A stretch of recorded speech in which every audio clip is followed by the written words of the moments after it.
нэг чухал хууль байгаамаа. Монгол Улсын үндсэн хуульд орсон нэмэлт өөрчлөлтийн хүрээнд өргөн баригдаад хэлцэгдээд явж байгаа юм байлаа. За би нэг хуулийн үндэс баримталтай холбогдуулаад 2-3 зүйлийг тодруулъя гэж бодож байгаа юм. За хөгжлийн бодлого төлөвлөлт үнэхээр чухлаа. Гэхдээ хөгжлийн бодлого төлөвлөлт бол хэрэгжиж л одоо үр дүнд хүрдэг. Бид их олон бодлогууд гаргадаг, тэр нь хэрэгжилт нь янз бүр л байгаа юм. Тэгэхээр нэгдүгээрт бол энэ хөгжлийн томоохон бодлогууд бол хөрөнгө санхүүнд өсөвт тусч ижил биелэлээ олдог. Тэгэхээр ер нь энэ хөгжлийн бодлого төлөвлөлтийн байгууллага буюу би бол яам байх юм байна гэж ойлгож байна. Энэ яам сангийн яам хоёрын харилцаа ямар байх вэ гэдэг асуудал хамгийн чухал байна.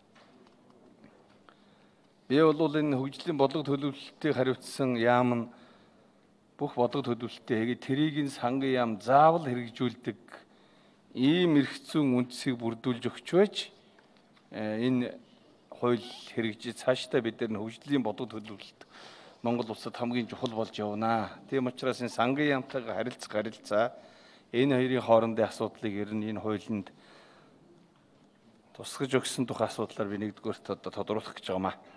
Хоёрдугаарт хоёр зүйл байгаа юм. За ер нь 5 жилийн төлөвлөгөө бол 5 жилээр явна гэж дунд хугацааны төлөвлөгөө.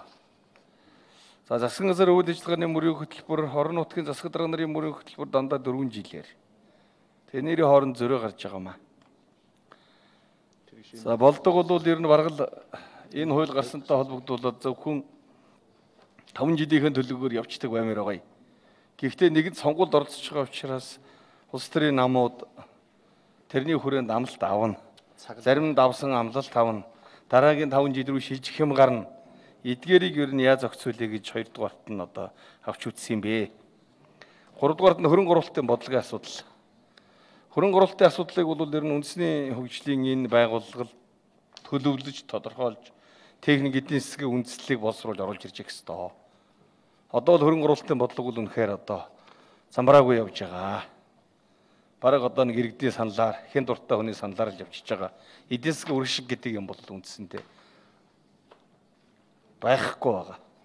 2000 хүрэхгүй суманд, хүн амтай суманд 640 хүүхдийн барилга баригдаад явж байгаа юм. Эдийн засгийн үршиг асуудал үнэхээр чухал. Тэр нь эдийн засгийн хөрөнгө оруулалтын бодлогыг одоо авч явах чиглэл дээр хуулинд ямар санаа тусах вэ? Ялангуяа биний хэлэх гээд байгаа юм бол хөрөнгөтэйг хэрхэн уялдах вэ? Ер нь бол энэ бодлого төлөвлөлтийн хуулийг сангийн яам барьж ажилдаг, барьж ажиллахгүй бол хариуцлага тооцдог. Ийм л чиглэл рүү явахгүй бол сангийн яам хөрөнгө байхгүй, мөнгө байхгүй гэдгээр хаацалаад яваад байвал энэ хөгжлийн бодлого төлөвлөлтийн яам болон хуулийн үр дүн бол гарахад хүндрэлтэй байдал үүснэ гэж бодож байгаа юм. Тийм учраас ийм 3 зүйлийг би тодруулъя гэж бодож байна. Хуулийн төслийг бүхэлдэн дэмжиж байгаамаа.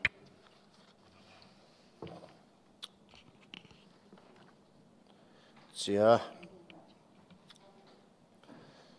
манай санаа шилсэн гишүүдээс бас хариулж болно. За эхлээд би хариулчихъя. Дээрээс нь бас ажлын хэсгээс нэмж хариулах бас бололцоо байгаа гэдгээс хэлье. Санаа шилсэн гишүүн түрүүн би хэлсэн. Баттөмөр гишүүн, Аюур сайхан гишүүн, Ж Батэрдэн гишүүн, Мөнхбат гишүүн, Оюун Чимэг гишүүн, Оюун хорол гишүүн, Содбаатар гишүүн, за Тэрвэш Дав гишүүн, Учрал гишүүн, Хилийн хамгаалан гишүүн, Им Инхол гишүүн, Д Эрдэнэт нарын гишүүд бас хариулах бололцоотой бас чуулганы хуралдаанд бас байнгын хорооны хуралдаанд бас ирж асуултанд хариулцах бүрдүүлж өгөөрэй гэж хэлье.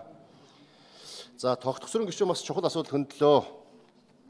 Хөгжлийн бодлого төлөвлөлтийн асуудал сангийн яам хөгжлийн бодлого төлөвлөлтийн хариуцсан төрийн засгийн төв байгууллага хоорондын харилцаа үндсэндээ бодлогын төлөвлөлөө гаргаждаг бодлого нь одоо хэрэгжихгүй бол яах вэ? Хэрэгжүүлэх мөнгө санхүү байхгүй гэвэл яах вэ гэдэг асуудал бол үнэхээр чухал одоо хөндөгдөж байгаа асуудал. Тэгэхээр Монгол улсын үндсэн хуулинд ерөөсө 25.1-д маш тодорхой заалт орсон.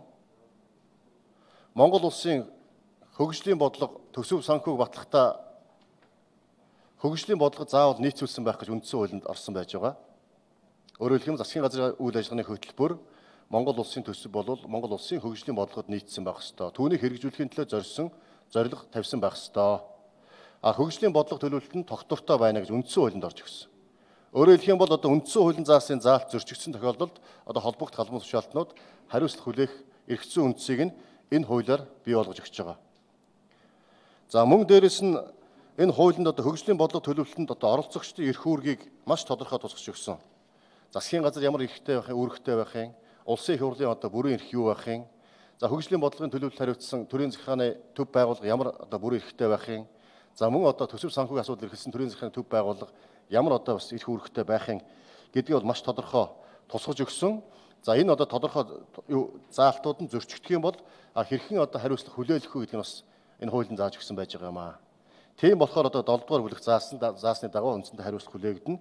За энэ хуулийн заагдсан тухайлах юм бол одоо хуулийн төслийн 9-ийн 3-т засгийн газрын бүрэн эрх, за 9-ийн 4-т үндэсний хөгжлийн бодлого төлөвлөлт асуудал төрийн захиргааны төв байгууллагын бүрэн эрх, за 9-ийн 5 дээр санхүү төсвийн асуудал эрхэлсэн төрийн байгууллагын бүрэн эрхийг одоо тусгаж өгсөн байгаа. За 9-ийн 5-ын 1 дээр одоо улсын болон орон нутгийн төсвийн төлөвлөлтийг хөгжлийн бодлого төлөвлөлтөд уялдуулнаа. Монгол улсын урт хугацааны хөгжлийн бодлого, Монгол улсыг хөгжүүлэх 5 жилийн үндсэн чиглэл, засгийн газрын үйл ажиллагааны хөтөлбөр, хөгжлийн зорилттой хөтөлбөрийн зорилтыг хэрэгжүүлэхэд шаардлагатай хөрөнгө санхүүгийн их усэр ханганаа.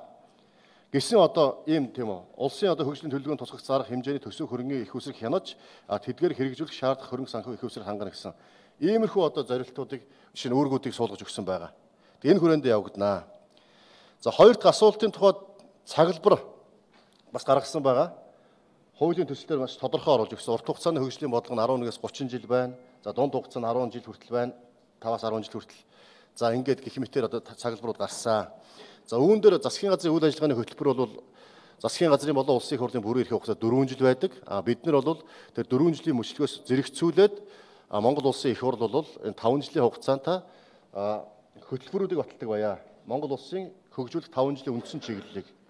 Энийг бол засгийн газар үндэсний хөгжил бодлого төлөвлөлтийн асуудал эрхэлсэн төрийн захиргааны төв байгууллага боловсруулад улсын их хурлаар батлуулна. Дуусгар болохоос нь 6 сарын өмнө улсын их хурл өргөн мэдүүлж, дуусгар болохоос нь 3 сарын өмнө улсын их хурл засгийн газар 6 сарын өмнө өргөн мэдүүлнэ. Улсын их хурл 3 сарын өмнө баталсан байх ёстой гэж үргэлжлүүлж өгч байгаа. Өөрөөр хэлэх юм бол 5 жилээр одоо тасралтгүй одоо төрийн бодлого маань ингээд үргэлжлээд явагдах нь энэ 5 жилийн бодлогод нийцүүлж, за мөн одоо урт хугацааны хөгжлийн бодлогод нийцүүлж улс төрийн намууд сонгуулийнхаа мөрийн хөтөлбөрийг боловсруулдаг. Улс төрийн намуудын сонгуулийн мөрийн хөтөлбөр нь ялсан намынхаа сонгуулийн мөрийн хөтөлбөр нь засгийн газрын үйл ажиллагааны хөтөлбөр болохдоо энэ урт хугацааны хөгжлийн бодлого, за дунд хугацааны хөгжлийн одоо засгийн газрын үйл ажиллагааны 5 жилийн төлөвлөгөө Монгол улсыг хөгжүүлэх үүнд нийцдэг байх байдлаар хуульчилж өгсөн байгаа. За хөрөнгө оруулалттай холбоотой асуудал дээр ажлын хэсгээс хариулчих уу? Хөрөнгө оруулалт өргөөжийг хэрхэн яаж тооцох вэ? Хэн хариулах вэ? За мөнгө бол дарга, хөгжлийн бодлого төлөвлөлтийн газрын дарга. Хэдвэр 3 дугаар микрофон.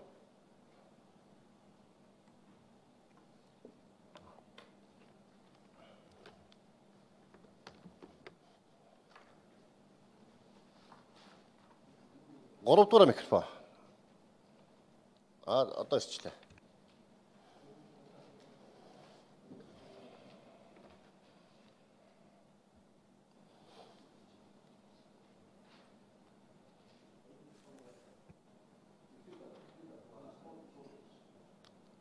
За 3 өгдөө.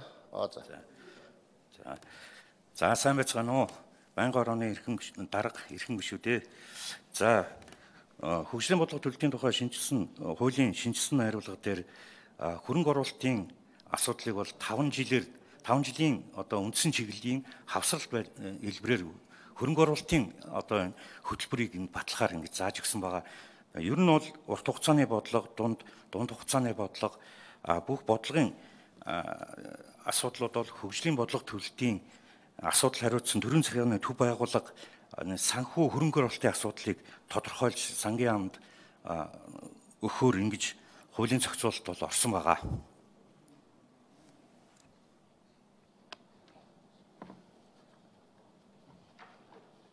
За асуулт хариуллаа. За Цэрэнбат гишүүн асуултаа асууя.